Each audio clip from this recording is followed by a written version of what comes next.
அன்பு உள்ளங்களுக்கு வணக்கம். நான் உங்கள் சதீஷ். நாம் குற்றாலம் வந்திருந்தோம். குற்றாலத்திலேருந்து தென்காசி தென்காசியிலேருந்து தோரணமலை கோவிலுக்கு வந்திருக்கோம். தோரணமலை கோவில் பார்த்திங்கன்னா கடையம் போகிற வழியில் கடையம் பெரும்பத்துன்னு சொல்லிட்டு ஒரு இடம் இருக்குது. அங்கே இறங்கி அங்கேருந்து நாம் பை வாக் வந்துன்னு இருக்கிறோம். ஆனால் நீங்கள் ஏதாவது வண்டி இந்த ஷேர் ஆட்டோஸ் எல்லாம் கிடைக்கும், அதில் இல்லை பேருந்தும் இருக்குது, சின்ன பேருந்தும் இருக்குது, அதுலேயும் வரலாம்.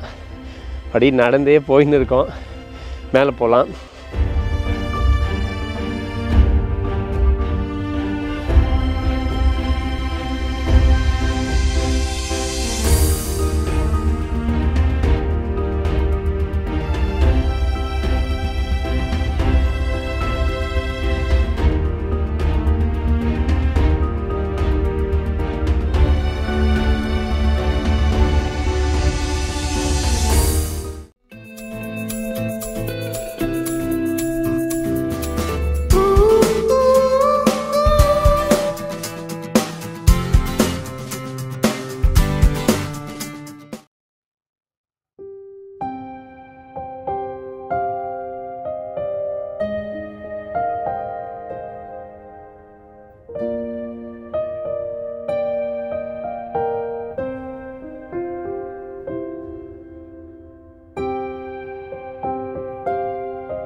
இந்த கோயில் பார்த்திங்கன்னா அகத்திய முனிவரும் அவருடைய சீடர் தேரையரும் இந்த குகையில் வாழ்ந்ததாக வரலாறு சொல்லப்படுது. அதே போல் முருகருடைய சிலை அவங்க வச்சு இது வணங்கியிருக்காங்க. இந்த குகை இந்த மலை மகாகவி பாரதியாரும் ஒரு பாடலில் வந்திருக்கு. அதை நம்ம அப்புறமா சொல்லலாம். நடந்து போயின்னு இருக்கோம். என் பின்னாடி தெரியுது பாருங்கள். ஸோ அது இருக்குது அந்த மலை. அங்கே தான் போயின்னு இருக்கிறோம். வாங்க போகலாம். முழுக்கவும் வெறும் மலைகளாகவே இருக்குது. பார்க்கலாம் எப்படி இருக்குதுன்னு தெரியல. நம்மளும் இதுதான் முதல் முறையாக வந்திருக்கோம். இந்த அனுபவம் எப்படி இருக்குதுன்னு பார்க்கலாம்.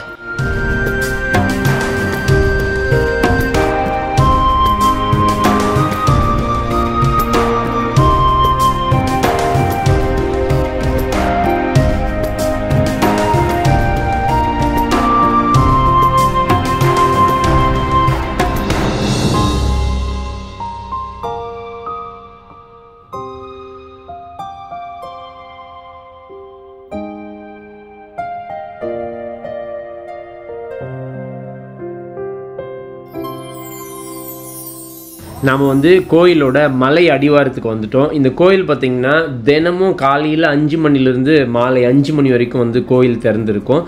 அதே போல் மலை மேலே ஏறணுன்னா உங்களுக்கு 3 மணியோட அனுமதி நிறுத்திடுறாங்க. ஸோ 3 மணிக்கு மேலே கோயில் மேலே ஏறதுக்கான அனுமதி கிடையாது. அதே போல் தினமும் இங்கே 12:30 மணிக்கு அன்னதானம் நடக்குதாம். 12:30 மணிக்கு வந்தீங்கன்னா நீங்கள் கட்டாயமாக இங்கே சாப்பிடலாம். இன்றைக்கும் அன்னதானம் இருந்தது.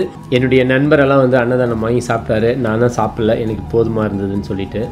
புராண காலத்தோட தொடர்பு இருக்கிற இந்த தோரணமலை இது வெறும் முருகர் கோயில் மட்டும்தானே? இல்லைங்க. இந்த இடத்துல அகத்தியரும் தேரையரும் வாழ்ந்தது அல்லாது முதன்முறையா மனித மண்டை ஓட்டை அறுவை சிகிச்சை செஞ்சுருக்காங்க. அந்த சித்த வைத்திய முறைப்படி அந்த காலத்திலேயே ஒரு அரிய அறுவை சிகிச்சையை செஞ்சதுனால தான் இந்த இடம் ரொம்பவே புகழ்மிக்கதாக இருக்குது. அதே போல் தேரையருக்கு ஏன் தேரையர்ன்ற பெயர் வந்ததுக்கான காரணமும் இந்த கதையில் இருக்குது. நான் சொல்கிறேன். அடுத்து நான் மேலே ஏறும்போது நான் சொல்கிறேன். இங்கே அடிவாரத்தில் வல்லப விநாயகர் இருக்கார். அவரையும் அதே போல் பாலமுருகன் இருக்கார். அவரையும் வணங்கிட்டு நம்ம மலையேற ஆரம்பிச்சிட்டோம். மலையேறலாம் வாங்க.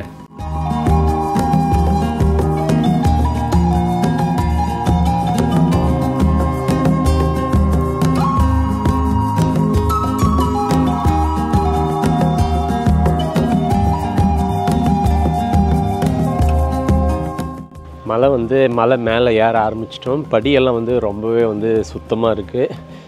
ரொம்ப க்ளீனாக படியெல்லாம் போட்டு வச்சுருக்காங்க. நம்ம அங்கே கடையம் பெரும்பத்துலேருந்து சொல்லிவிட்டு கிட்டத்தட்ட ஒரு 3 கிலோமீட்டர் நடந்து வந்தோம்.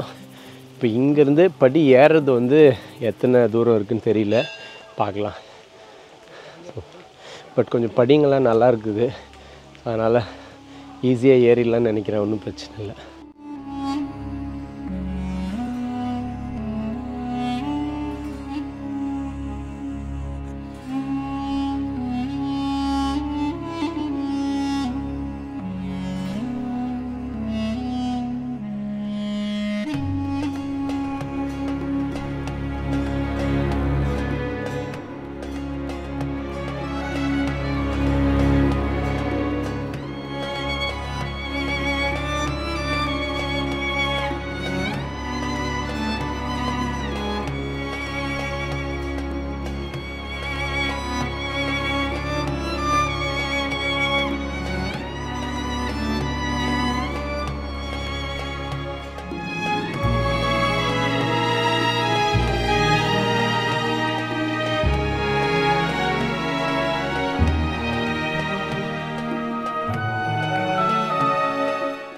இந்த மலையை வந்து நம்ம தொலைவுலேருந்து பார்க்கும்போது யானை வந்து படுத்திருக்கிற மாதிரியே வந்து தெரியுதான். அது வந்து அப்போ வந்து அது வந்து வாரண மலைன்னு சொல்லியிருக்காங்க. காலப்போக்கில் வந்து அது மருவி வந்து தோரண மலையாக வந்து மாறி இருக்குது. ஸோ இந்த மலையை பார்க்குறதுக்கு கொஞ்சம் யானை படுத்திருக்கிற மாதிரி தான் தெரியுது. நமக்கு பார்த்தாலும் அப்படி தெரியுது தொலைவுலேருந்து பார்க்கும்போது. அது அந்த ஷேப்பில் பார்க்கும்போது அந்த மாதிரி தெரியும். இந்த கோயில் வந்து தமிழ்நாட்டு அரசின் இந்து சமய அறநிலைத்துறையோட கட்டுப்பாட்டில் வந்து இயங்கிட்டு வருது. கிட்டத்தட்ட 1965 இப்போ வரைக்குமே வந்து ஆதி நாராயணன்றவர் தான் வந்து இந்த கோயிலுக்கு வந்து நிறைய வந்து பொறுப்பிலிருந்து அவர் வந்து பாதுகாத்துன்னு வந்திருக்காரு. ஒரு 60 ஆண்டு காலம் வந்து அவருடைய இந்த இறைப்பணியில் வந்து இந்த கோயிலுக்கு வந்து நிறைய வந்து பராமரிச்சிருக்கிறாங்க. அதே போல் இந்த படிகள் எல்லாமே பார்த்திங்கன்னா இப்போ ஒரு 4 ஆண்டுகளுக்கு முன்னாடி தான் வந்து இதெல்லாம் வந்து புனரமைச்சிருக்காங்க. ஸோ இதெல்லாம் வந்து ரொம்பவே நல்லாவே இருக்குது சொல்லலாம். இந்த மலைக்கு நம்ம போய் வர்றதுக்கு ரொம்ப பாதுகாப்பாக இருக்குது. அதே போல் இங்கே வந்து இந்த மாதிரியான தொடப்பங்களெல்லாம் வந்து இந்த மாதிரி ஒரு பைப்பு போட்டு அதில் வச்சுருக்காங்க. இந்த இடங்களை படிகளெல்லாம் வந்து சுத்தப்படுத்திக்கிறதுக்கான ஒரு அழகாக இருக்குது. இதெல்லாம் வந்து அவங்க வச்சுருக்கிறது யார் வேணால் பெருக்கிட்டு அந்த இடத்துல வச்சுட முடியும் அப்படின்ற மாதிரி ரொம்ப அழகாக இருந்தது. பழைய படிகள் எப்படி இருந்ததுன்றது அதுக்கான புகைப்படமும் இங்கே வச்சுருந்தாங்க. இந்த மலைகளில் ஏறும்போது நிறைய வந்து குகைகளும் நிறைய சுனை ஊற்றுகளும் வந்து இருக்குது. இந்த மாதிரியான நிறைய குகைகள் எல்லாம் வந்து நம்மளால் பார்க்க முடிஞ்சுது. இந்த மலை மேலே நாம் ஏறி போகும்போது பார்த்திங்கன்னா ஒரு குறிப்பிட்ட தொலைவில் வந்துட்டு ஒவ்வொரு மண்டபம் இருக்கும். அந்த ஒவ்வொரு மண்டபத்துக்கும் நக்கீரர் மண்டபம், தேரையர் மண்டபம், அகத்தியர் மண்டபம்னு சொல்லி ஒவ்வொரு மண்டபத்துடைய பெயர் வச்சு ரொம்பவே அழகாக வந்து கட்டியிருப்பாங்க. நடந்து வரவங்க கொஞ்ச நேரம் வந்து அந்த இடத்துல உக்காந்துட்டு நம்ம வந்து மறுபடியும் வந்து மலை ஏறலாம். அந்த மாதிரியான அமைப்பில் வந்து கட்டியிருந்தாங்க. அதே போல் அந்த அகத்தியரை பற்றின ஒரு சில விளக்கமும் வந்து அந்த இடத்துல வந்து போட்டிருந்தாங்க. ரொம்ப அழகாக இருந்தது.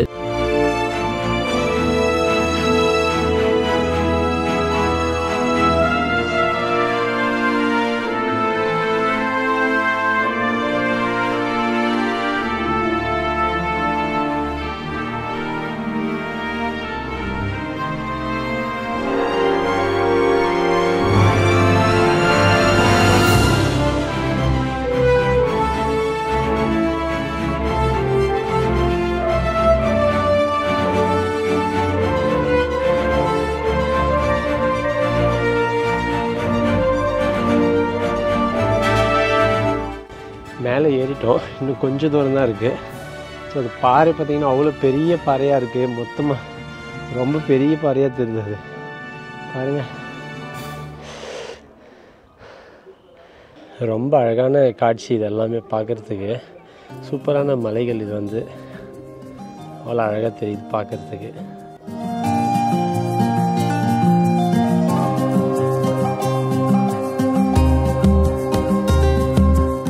இந்த மலையோட மொத்த படிகள் பார்த்திங்கன்னா 1193 படிகள் வந்து இருக்குது. அதே போல் இந்த மலை வந்து நீங்கள் கீழே இருந்து மேலே ஏறி வர்றதுக்கு வந்து சரியாக வந்து ஒரு 1 கிலோமீட்டர் தொலைவு இருக்குது. 1 கிலோமீட்டர் தான் வந்து இதனுடைய மொத்த அளவே வந்து. அதே போல் இந்த மலையோட உயரம் பார்த்திங்கன்னா கடல் மட்டத்திலிருந்து 1417 அடி உயரம் இருக்குது.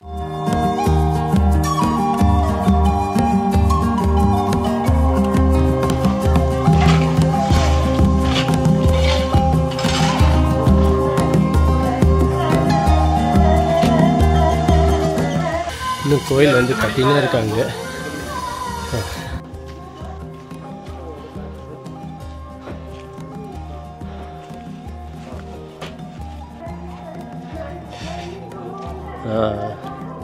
கோயில் வேலைங்கள்லாம் நடந்துனே இருக்கு பாருங்க. இன்னும் கட்டின்னு இருக்காங்க, இன்னும் முடியல.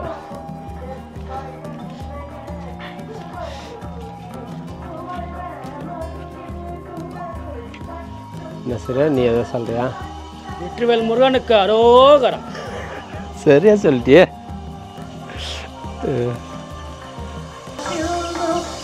பார்க்கலாம், அடுத்த முறை வந்து கோயிலெல்லாம் கம்ப்ளீட் ஆனதுக்கப்புறம் இன்னொரு முறை நம்ம வரலாம். அது வரைக்கும் தான் கோயில். அதுக்கப்புறம் இந்த பக்கம் பழைய படி இந்த மாதிரி இருக்குது, பழைய படி இருக்கிறது. அந்த வழியில் வந்தோம்னா அகத்தியரும் தேரையரும் இந்த சித்தர்களெல்லாம் வழிபட்ட இந்த பத்ரகாளி அம்மனுடைய ஒரு கோயில் இருக்குது. அதுக்கு பக்கத்துலேயே வந்துட்டு முருகருடைய கால்பட்ட ஒரு வேலுடைய தடயமும் ஒன்று இருக்குது இந்த இடத்துல. இது வந்து அந்த வேலைகளெல்லாம் வந்து நடந்துன்னு இருக்குது இந்த மலையாண்ட. இந்த இடத்துல இந்த சுனையெல்லாம் வந்து இங்கேருந்து தான் வந்து தண்ணியெல்லாம் எடுத்து இந்த முருகருக்கு வந்துட்டு அபிஷேகம் அந்த மாதிரியான வேலைகள்லாம் வந்து செய்யறதா வந்து சொல்லப்படுது.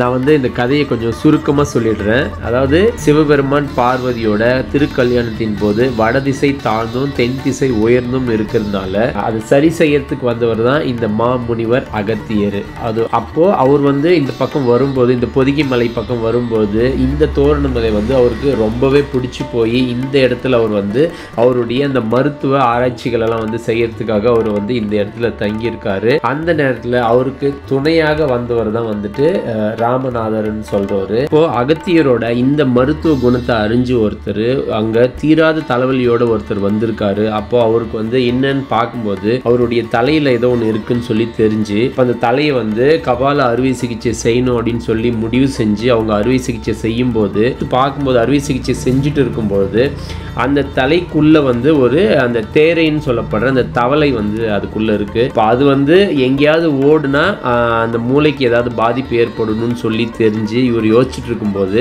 உடனடியாக வந்து அந்த ராமநாதர் என்றவர் வந்து ஒரு சட்டிக்குள்ள தண்ணியை எடுத்துட்டு வந்து அந்த இடத்துல வந்து காட்டுறாரு. அப்போ அந்த மண்டைக்குள்ள இருந்த அந்த தவளை அந்த தேரை வந்து அந்த சட்டிக்குள்ள வந்து தண்ணி இருக்கிற பக்கம் வந்து தாவி குதிக்கிறதுனால அந்த மண்டை ஓட்டோட அறுவை சிகிச்சை வந்து ரொம்பவே சிறப்பாக வந்து நடந்து முடியுது. ஸோ அந்த நேரத்தில் ரொம்பவே அழகாக உதவி செஞ்ச அந்த ராமநாதர் தேரையர்னு சொல்லி அன்றிலிருந்து அவருக்கு வந்து ஒரு பெயர் சொல்லப்பட்டு அவர் வந்து தேரையராக வந்து அவரை வந்து அழைக்கப்படுறாரு.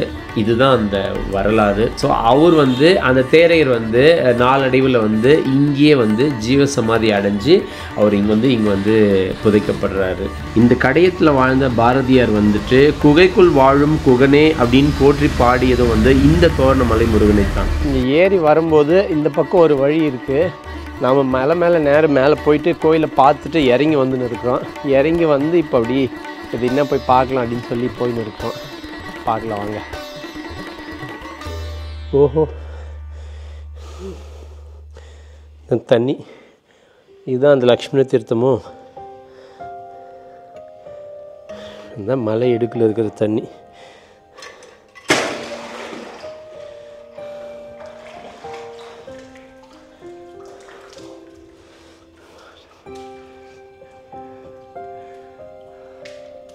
அப்படியே ஊற்றிக்கோ மேலே. கோயிலுக்கு போகிறதுக்கு முன்னாடி ஊற்றிருக்கலாம். கோயிலுக்கு போய்ட்டு வந்து எப்படி ஊற்றிக்கிறது?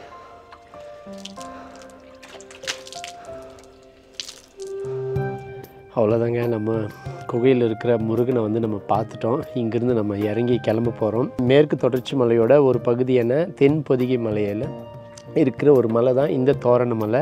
இந்த தோரணமலை வந்து தேனினும் இனிய தமிழுக்கு வந்து இலக்கண முகத்தை அகத்தியர் வந்து ரொம்பவே பார்த்து வியந்த ஒரு மலை தான் இந்த தோரணமலை. இந்த தோரணமலையில் அகத்தியர் வந்து வாழ்ந்திருக்காரு.